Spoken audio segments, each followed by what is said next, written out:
后来乡亲啊，这个瘟疫当咧流行的关键时刻，嘛有感动人的故事。连续12年，由这个文化部辅助的民主女子歌剧团，伫南投在地是真有名。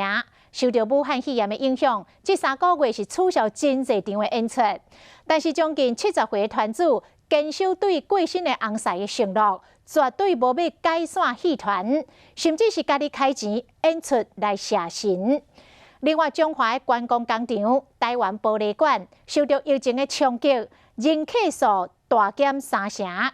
但是董事长就是坚持，歪戏无成假，歪裁员，而且员工的薪水一角银拢无减。土地公庙前，歌戏团义演谢神，祈求保庇台湾平安，互疫情会当早一日转好。祈求列位主神保庇善男信女，会当大家平平安安大赚钱。伫南投的民主女子歌剧团原本旧历1月到3月拢是演出的旺季，但受到武汉肺炎的影响，被取消几啊场的演出，嘛冲击戏团的生存。但是将近70岁的团主柯素珠坚守对过身翁婿承诺，无要解散戏团，甚至家己摕钱出来演谢神的演出。演员1个月就赚无几千块，甚至万通块。伊嘛补充家己搁谢2遍，啊，就是互演员赚安尼。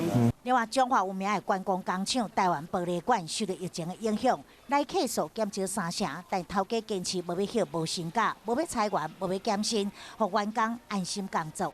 它不是只资产，它也是我们最大的资源来源，让他很安稳的照顾家里，也照顾这个企业。头家利用淡季互员工受训，嘛按照原计划，加玻璃美景隧道加入海洋加星空的元素。因相信疫情结束了后，游客自然就会搁倒转来。